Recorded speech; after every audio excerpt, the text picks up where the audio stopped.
সবাই আমার সিনিয়র, আমি সবার জুনিয়র। জেবিকো কিংসে আসি, আমাদের বিরাট কোহলি গর্বে, বিরাট কোহলি খেলছে আমাদের টিমে, কোনো প্যারা নাই। ক্রিকেট তো ছেলেদের ইমোশন, সো ক্রিকেট খেলতে সবসময় ভালো লাগে। বেসিক্যালি আমি খেলা প্রিয় মানুষ, আর এখানে সবাই মিডিয়া পার্সন, সবাই আমার সিনিয়র, আমি সবার জুনিয়র।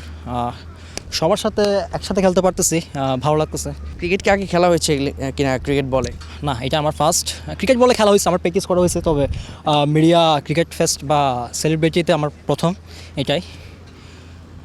যাদের আসলে টিভিতে দেখেছেন, পর্দায় দেখেছেন, তাদের সঙ্গে আসলে এই মুহূর্তে একটি আন্তর্জাতিক ক্রিকেট গ্রাউন্ডের মধ্যে একটি গ্রাউন্ডে প্র্যাকটিস করছেন, এই উন্মাদনাটা বা এই উৎসাহটা কেমন আসলে লাগে? হ্যাঁ, খুব ভালো লাগতেছে। এটা আমাদের একটা গেট টুগেদার বলতে পারেন, সবাই মিলে একসাথে খেলতেছি।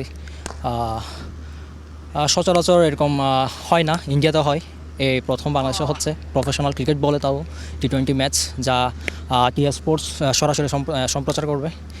ভালো লাগতেছে সব মিলিয়ে। কোন টিমে আছেন? আমি ব্যাংকিং এর যে কোনো প্রয়োজনে কল করুন আল আরাফা ইসলামী ব্যাংকের 1643 নম্বরে। জেবিকো কিংসে আসি, আমাদের টিম হচ্ছে অংশু ভাইয়ের টিম। উনি খুবই ভালো মেন্টর আমাদের, উনি সব কিছু দেখাশোনা করছে।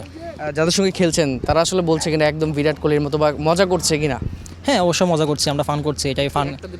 বলছে আমাদের বিরাট কোহলি গর্বে, বিরাট কোহলি খেলছে আমাদের টিমে, কোনো প্যারা নাই। ইনশাল্লাহ আমরা চ্যাম্পিয়ন হওয়ার জন্য খেলবো। সে থাকা আমাদের জন্য একটা বড় চ্যালেঞ্জ। দেশে দেশে সবার সাথে দ্য নিউজ।